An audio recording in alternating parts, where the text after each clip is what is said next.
Assalamualaikum warahmatullahi wabarakatuh. Perkenalkan, nama saya Faisal Yudatama. Saya mahasiswa reguler 2 untuk jurusan Teknik Mesin. Untuk kali ini saya ingin mempresentasikan tugas besar 2, yaitu untuk mata kuliah korosi. Untuk itu, saya mengambil tema yaitu analisa laju korosi pada plat baja karbon dengan variasi ketebalan coating. Pada slide kali ini terdapat 5 outline, yaitu pendahuluan, tinjauan pustaka, metodologi, analisis data, dan pembahasan. Yang kelima, kesimpulan. Untuk pendahuluan, langsung pada isinya, yaitu pada abad ke-17 baja menjadi primadona material bahan bangunan. Baja menjadi material utama dalam pembangunan infrastruktur mobil, kapal, kereta api, persenjataan, dan alat-alat perkakas pada industri perkapalan. Baja yang paling sering digunakan untuk membuat sesuatu kapal adalah baja karbon rendah. Lawan utama dari baja adalah korosi. Korosi adalah kehancuran atau kerusakan material karena reaksi dengan lingkungannya. Salah satu untuk pencegahan dan perlindungan terhadap korosi ialah dengan cara coating. Coating atau pelapisan adalah cara yang paling sering digunakan untuk mengatasi korosi. Untuk tinjauan pustaka, baja sendiri memiliki pengertian, yaitu baja murni ferrit. Tentulah kita tidak mengandung karbon. Besi ini relatif lunak dan liat serta mampu ditempa. Akan tetapi tidak kuat. Hampir semua besi murni mempunyai suatu kekuatan tarik batas maksimal sekitar 40.000 psi. Penambahan karbon dalam besi murni dalam jumlah yang berkisar 0,5 sampai 1,7% menghasilkan apa yang dikenal sebagai baja. Bila satu atau lebih logam ditambahkan ke dalam baja karbon dalam jumlah yang cukup, maka akan diperoleh sifat-sifat baja yang baru. Hasil ini dikenal dengan baja paduan. Logam paduan yang umum digunakan adalah nikel, mangan, krom, vanad, dan molybden. Baja karbon terbagi menjadi 3 klasifikasi, yaitu baja karbon rendah, baja karbon menengah, dan baja karbon tinggi. Untuk coating sendiri adalah sebuah pelapisan yang diterapkan pada permukaan suatu benda. Tujuan penerapan lapisan ini dekoratif, fungsional, atau keduanya. Jenis pelapisan, liquid coating dan concentrate coating. Liquid coating biasanya berupa painting atau pengecatan. Concentrate coating adalah pelapisan dengan menggunakan beton. Korosi didefinisikan sebagai penghancuran paksa zat seperti logam dan bahan bangunan, mineral, media sekitarnya. Maaf untuk itu jaringan terganggu. Kita lanjutkan untuk definisi dari korosi, yaitu korosi didefinisikan sebagai penghancur paksa zat seperti logam dan bahan bangunan, material, media sekitarnya yang biasanya cair. Agen korosif ini biasanya dimulai pada permukaan dan disebabkan oleh kimia, dan dalam kasus logam, reaksi elektrokimia kehancuran kemudian dapat menyebar ke bagian dalam materi. Organisme juga dapat berkontribusi pada korosi bahan bangunan. Selain itu, korosi juga dapat diartikan sebagai penurunan mutu logam yang disebabkan oleh reaksi elektrokimia antara logam dengan lingkungan sekitarnya. Korosi dapat terjadi apabila terdapat 4 elemen di bawah ini, diantaranya 1. Anoda, 2. Katoda, 3. Tidak ada hubungan metalik pathway, 4. Larutan. Untuk anoda terjadi reaksi oksidasi, maka di daerah tersebut akan timbul korosi. Sedangkan untuk katoda terjadi reaksi reduksi, daerah tersebut mengkonsumsi elektron. Yang ketiga, ada hubungan metalik pathway, yaitu tempat arus mengalir dari katoda ke anoda. Yang keempat, larutan elektrolit, yaitu larutan korosif yang dapat mengalirkan arus listrik mengandung ion-ion. Laju korosi adalah kecepatan rambatan atau kecepatan penurunan kualitas bahan terhadap waktu. Dalam penurunan laju korosi, satuan yang biasa digunakan adalah mm per Th. standar internasional atau mil per year MPY standar British. Tingkat ketahanan suatu material terhadap korosi umumnya memiliki nilai laju korosi antara 1 sampai 200 MPY. Kita dapat melihat laju korosi pada tabel 1, yaitu tingkatan ketahanan korosi berdasarkan laju korosi. Jadi kita dapat melihat tingkatannya laju korosi itu pada tabel 1 ini ya. Nah, untuk lanjut, metode elektrokimia adalah metode mengukur laju korosi dengan mengukur beda potensial objek hingga didapat laju korosi yang terjadi. Metode ini mengukur laju korosi pada saat diukur saja, di mana memperkirakan laju tersebut dengan waktu yang panjang. Kelebihan metode ini adalah kita langsung dapat mengetahui laju korosi pada saat kita melakukan pengukuran, hingga waktu pengukuran tidak memakan waktu yang lama. Untuk metodologi A. Spesimen uji. Material yang digunakan adalah material plat baja struktural khusus lambung kapal yang diproduksi oleh Jinan Iron and Steel Company Ltd. Jigang Steel Plate dengan ukuran spesimen uji 60 mm x 100 mm dikali 10 mm sebanyak 6 buah spesimen.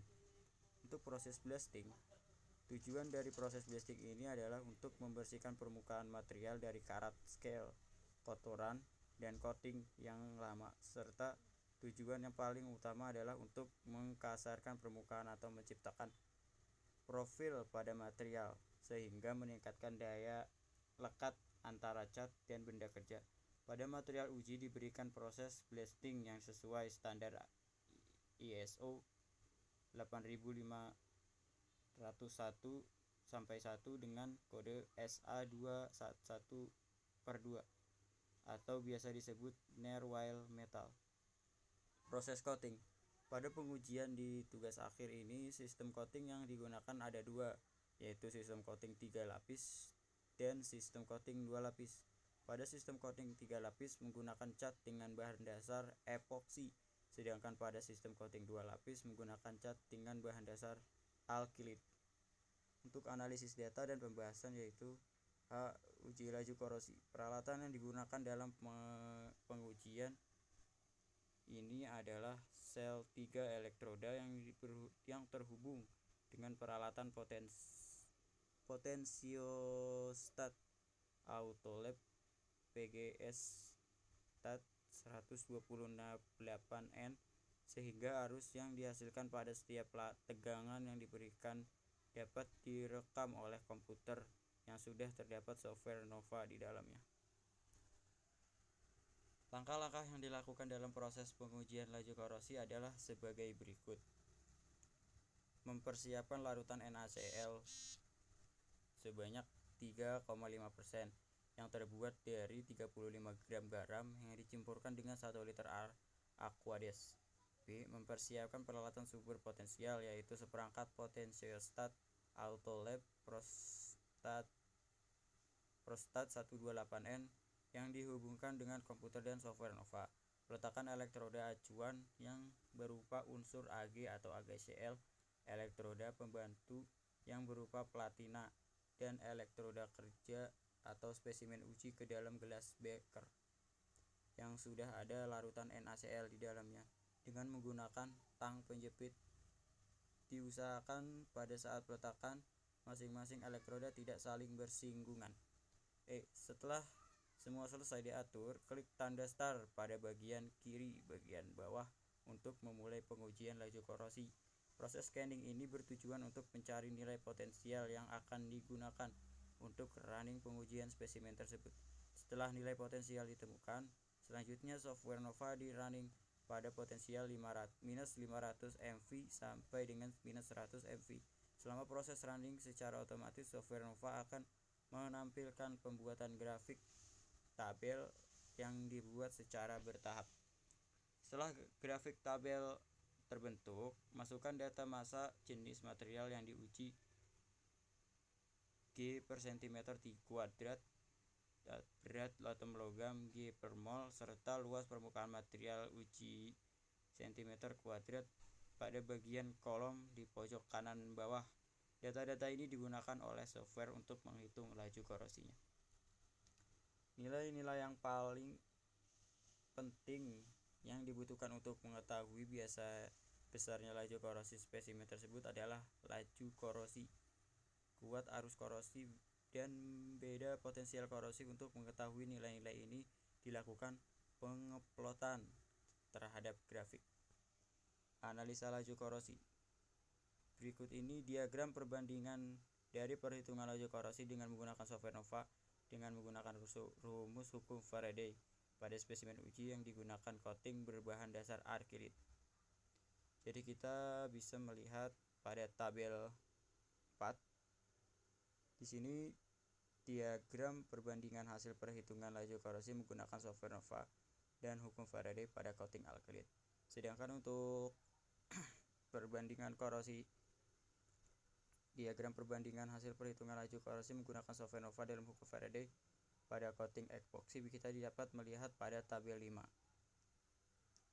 Dari grafik pada gambar 4 dan 5 dapat diketahui hasilnya adalah sebagai berikut. Kesimpulan yang dapat diambil dari hasil ini adalah semua spesimen uji baik yang menggunakan akrilit maupun epoksi memenuhi standar tingkat ketahanan material berdasarkan laju korosi, yaitu kurang dari 0,2 mm per YR, maupun epoksi memenuhi standar tingkat ketahanan material korosi, yaitu 0,2 mm 2 dengan ketebalan cat 643 mm. Pada cat epoksi memiliki ketahanan terhadap laju korosi yang paling baik. Nilai laju korosi yang didapatkan sangatlah kecil dan nyaris tidak terjadi korosi. Hal ini berarti paling baik. Nilai laju korosi didapat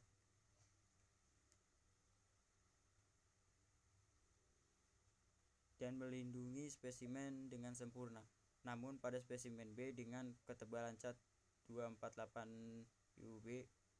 UM dan pada spesimen 1 dengan ketebalan cat 971 UM, meskipun sudah memenuhi standar, laju korosi yang terjadi justru lebih besar. Ada beberapa faktor yang mempengaruhi hal tersebut adalah antara lain blistering atau penggelembungan cat pada permukaan. Hal ini bisa disebabkan oleh beberapa faktor selain karena aplikasi cat yang terlalu tebal. Penyebab lain timbulnya blistering adalah interval pengecat yang terlalu cepat, drying trouble atau proses pengeringan tidak sempurna. Hal ini dikarenakan pelapisan yang dilakukan terlalu tebal. Proses pengecatan dilakukan pada kondisi cuaca yang tidak cocok, yaitu suhu terlalu rendah dan lembab. Wrinking atau pengerutan cat. Pengerutan disebabkan oleh proses interval pengecatan yang terlalu cepat. Ketika lapisan cat yang pertama belum kering sempurna, sudah dilakukan pengecatan lagi, maka akan terjadi penarikan yang menyebabkan cat tersebut mengerut dan kering. Kesimpulannya, pada perhitungan laju korosi, nilai yang paling berpengaruh adalah nilai rapat arus Aiker. Dari nilai-nilai laju korosi yang didapatkan terdapat hubungan bahwa semakin besar nilai rata-rata arus Aiker, maka semakin besar pula nilai laju korosinya. Begitu pula sebaliknya, semakin kecil nilai rapat arus atau Aiker, maka semakin kecil pula nilai laju korosinya yang didapatkan. Dari pengujian dan perhitungan laju korosi didapat hasil tertinggi pada sistem pengecatan 2 lapis menggunakan cat berbahan akrilit terjadi pada spesimen B dengan ketebalan coating 248 UM dan nilai laju korosinya sebesar 0,02062 mR per year. Hal ini terjadi karena adanya cat coating berupa blistering dan wrinking pada spesimen tersebut. Lalu hasil tertingginya pada sistem pengecatan 3 lapis menggunakan cat bahan epoksi terjadi pada spesimen 1 dengan ketebalan coating 971 UM dan nilai laju korosinya sebesar 0,00011677 mm per year. Hal ini terjadi karena adanya cacat coating berupa drying trouble dan pengeringan tidak sempurna. Dari data hasil pengujian dan perhitungan laju korosi, dapat diambil kesimpulan bahwa semakin tebal lapisan suatu coating tidak menjamin coating tersebut dapat melindungi dengan sempurna. Semakin tebal suatu coating memiliki risiko kegagalan coating yang lebih besar, seperti berkurangnya fleksibilitas, terjadinya pengerutan atau pengeringan yang tidak sempurna. Rekondensi at manufaktur untuk ketebalan lapisan suatu coating harus selalu diikuti. Itulah hasil dari presentasi yang saya lakukan. Kurang lebihnya mohon maaf, apa ada kekurangan mohon diberikan saran. Terima kasih. Assalamualaikum warahmatullahi wabarakatuh. Sekian dari saya. Bila mau ada tambahan, boleh diberikan kritik atau diberikan penilaian terhadap tugas ini. Terima kasih.